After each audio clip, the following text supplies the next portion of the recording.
Eu acho que as pessoas andam, né, o público em geral, a mídia, anda muito assustada, né? Afinal de contas, o que está acontecendo nessas prisões? Os presos estão se matando, essa violência que cada vez, né, toma cores mais fortes.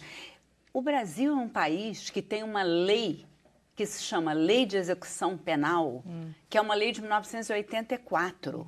Essa lei tem mais de 30 anos. Essa legislação, que é federal, descreve em detalhes como as prisões devem ser administradas, quais são os direitos e deveres dos presos. Por exemplo, a lei diz que cada preso condenado tem direito a uma cela individual, com 6 metros quadrados, né? A lei diz que cada preso condenado é obrigado ao trabalho. A lei não diz que ele pode escolher se vai trabalhar ou não. A lei diz que ele tem que trabalhar e aprender um ofício quando ele é condenado, né? Quando você abre uma oficina nas unidades prisionais, e eu já fui diretora do sistema penitenciário aqui no Rio e eu vivi isso, os presos quase se estapeiam, porque eles querem trabalhar, né? Até porque a lei também diz que para cada 3 dias trabalhados, desconta um dia da pena, né? Então, os presos buscam o trabalho. No entanto, o Estado brasileiro não provê trabalho, não provê educação. A lei também diz que o preso que não completou o 1º grau, ele tem que ter a possibilidade de completar o 1º grau. Então, o Estado brasileiro se omite, não está presente nas prisões, né? Então, é evidente, quando você tem um vácuo de poder, algum outro poder vai ocupar esse espaço. E no caso brasileiro, são esses grupos organizados. E eu diria ainda mais, sabe, Vera? Eu tenho visto muita gente dizer que os presos estão se matando porque estão disputando rotas de tráfico.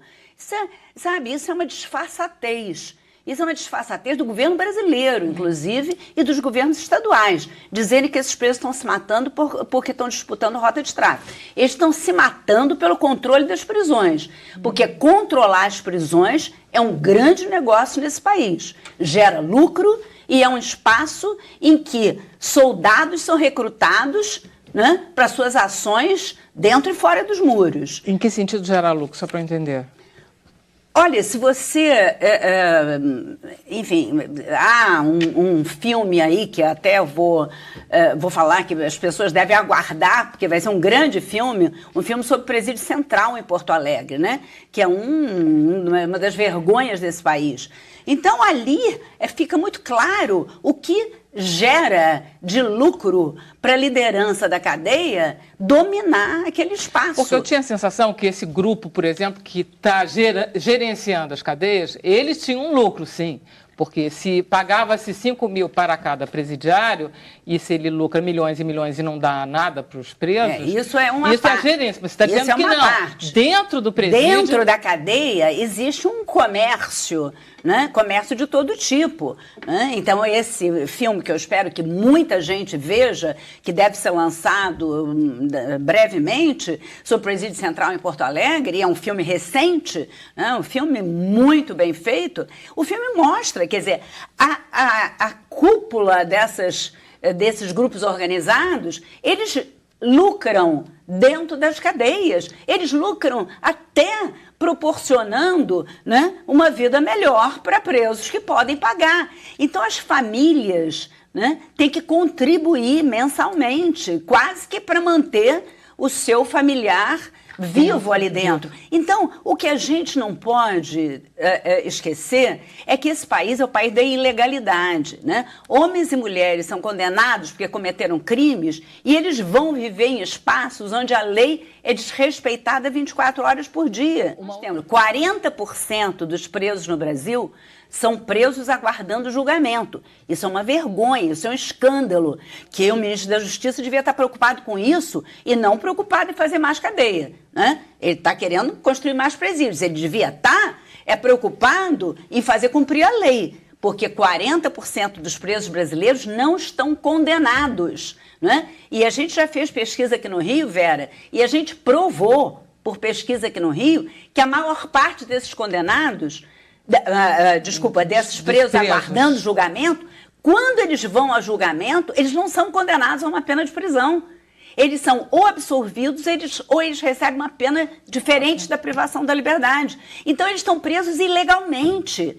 Então, eu acho que a gente precisa também lembrar é que o judiciário nesse país tem uma grande responsabilidade, né? É muito bonito dizer que responsabilidade é da administração penitenciária e é os grupos criminosos que estão controlando a cadeia, vamos cobrar do judiciário, porque é o juiz que mantém o cara preso. Enquanto sociedade, nós temos responsabilidade nisso, até porque o Brasil não tem pena de morte nem tem prisão perpétua.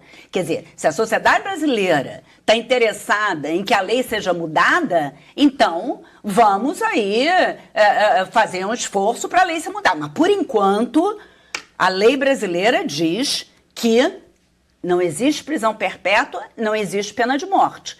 Então, o que nós temos que lembrar é que essas pessoas vão entrar na cadeia e vão sair muito piores. Sempre. Claro. Sempre. Essa tem sido a história. Como se fosse uma escola de bandidagem mesmo. Claro, isso até já se tornou lugar comum, né? Uma escola de bandidagem. Então, a gente está investindo na nossa própria insegurança. O que a gente tem que lembrar, e você fez a chamada no início, Leon, né? Até porque no passado eu já trabalhei muito nessa... Hoje eu só trabalho na área de política de drogas. Eu quero contribuir para mudar a lei de drogas. Depois a gente só para falar depois a gente também fala sobre isso.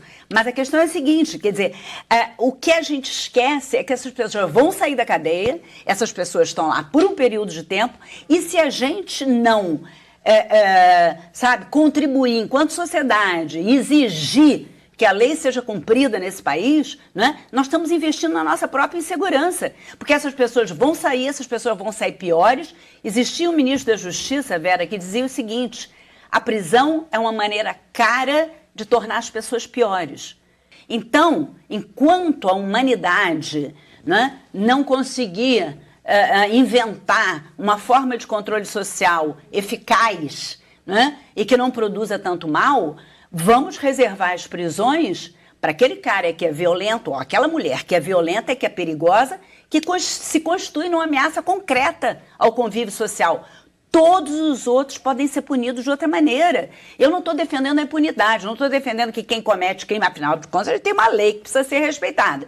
Então, quem comete crime tem que ser punido. Agora, vamos ver o perfil. A gente sabe também, não é, que na área de tráfico de drogas, por exemplo, Vera, a maior parte das pessoas que estão condenadas por tráfico de drogas são pequenos traficantes, estavam com pouca quantidade de droga, não estavam armados, não pertencem à facção, enfim, foram presos em flagrante. Então, quem é que a polícia está prendendo por tráfico de droga? Nós. Não, nós não. Os consumidores? Não, a polícia não está prendendo a gente porque nós somos brancos. Tá. A polícia não está prendendo a gente. A polícia está prendendo o menino negro da favela, que mesmo com pouca quantidade de droga vai ser considerado traficante. Tá. Porque o menino branco que mora na zona sul do Rio de Janeiro, nos Jardins de São Paulo, não, esse menino nem sobe mais o morro, entendeu? Tá. Esse menino ele tem outros esquemas e ele faz tráfico de drogas de acordo com outros esquemas. E para completar, né, quer dizer, que é uma grande hipocrisia você dizer que as drogas estão proibidas no Brasil. As drogas estão liberadas, o que a gente precisa é regular. Quem é que não conhece? Qual de nós aqui não conhece um telefone? Quem não tiver, eu também posso dar. Quem não conhece um telefone, você pode usar um disc delivery e você pode, em meia hora, mais rápido que uma pizza, você vai ter a droga que você que você quiser na tua casa. De êxtase enfim, crack, cocaína, maconha. Mas eu quero voltar para a prisão. Então, sabe, vamos deixar a hipocrisia de lado. Tá. Por incrível que pareça, né, todo mundo não, tem muita gente aí defendendo a privatização, porque as prisões públicas não funcionam direito, tem que privatizar. Pois essa prisão em Manaus, onde morreram 56 presos dessa forma violenta, essa prisão é administrada por uma empresa privada, pela tal da Humanizare. Não é? Então, sabe, vamos deixar um pouco essa hipocrisia de lado. O que nós estamos fazendo? E lá na Humanizare, o preso custa o dobro do que ele custa numa prisão pública.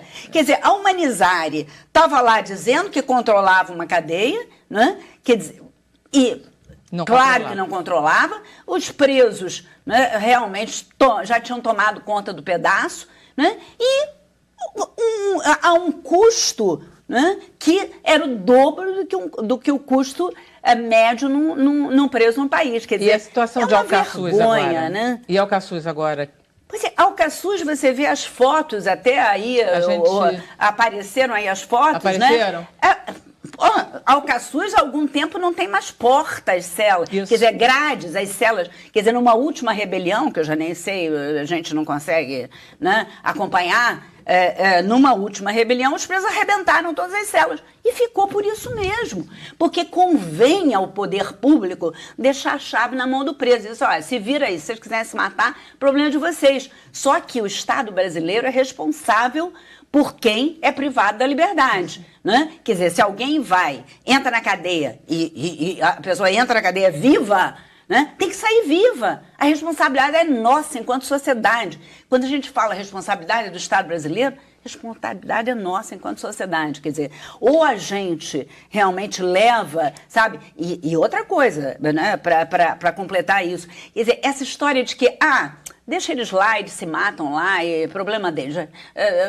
Sabe? Bota os presos lá e joga a chave fora. O pessoal se esquece que a violência dentro dos muros transborda para fora dos muros. Não, sobretudo que eles fogem e eles estão nas cidades. Não é nem que isso não é o de menos. Isso é outra coisa, né? Eles tocam fogo dentro e fora da cadeia. Entendeu? Porque a situação está no limite, está todo mundo assim no limite. Então, quer dizer, quem, né, ingenuamente acha que o problema está lá dentro, eles que se matem, essas pessoas não estão, sabe, não pararam ainda para pensar que você não contém violência dentro dos muros da cadeia. Essa violência vai ultrapassar os muros e vai estourar na cara de todo mundo aqui fora. Então, preparem-se. Quem não tiver interesse que os presos sejam melhor tratados, se prepare, porque essa violência está aumentando e vai cada vez ficar pior aqui fora. Okay.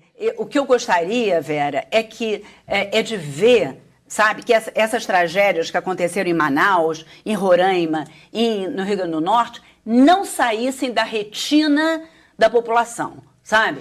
A população tem que ter isso. A mídia, por favor, a mídia não esqueça dessas tragédias, não é? Porque é tendo essas tragédias muito na nossa frente é que a gente vai, sabe, manter esse ânimo de também cobrar das autoridades, porque certamente não são as providências que esse ministro da Justiça está propondo que vão resolver o problema. Não, porque o que está sendo proposto é construção. Não vejo nada além disso. O que está sendo proposto é construção e aumentar a pena.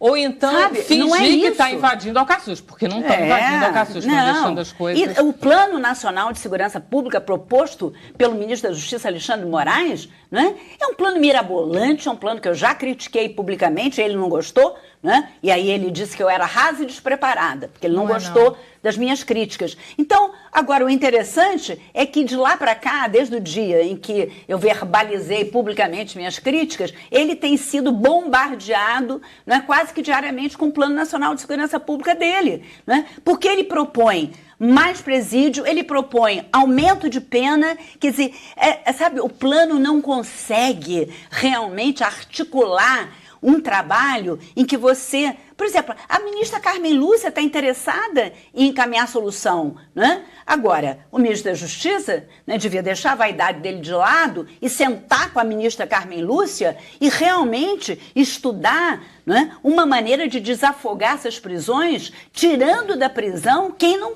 devia lá estar, para começo de conversa. Quer dizer, os presos provisórios e os já condenados que já têm direito a benefícios legais e que até hoje não receberam. Porque o sistema de justiça criminal brasileira, quer dizer, começando com as polícias, né, passando pelo judiciário, Ministério Público enfim, as prisões no outro canto, esse sistema é disfuncional. Né? Eu acho que nós, enquanto na sociedade brasileira, a gente tem que estar atento, né? Nós não podemos nos deixar cronificar nesse desprezo pelo que acontece dentro das prisões, porque isso vai reverberar e isso vai chegar aqui fora. E vai ser muito ruim para todo mundo.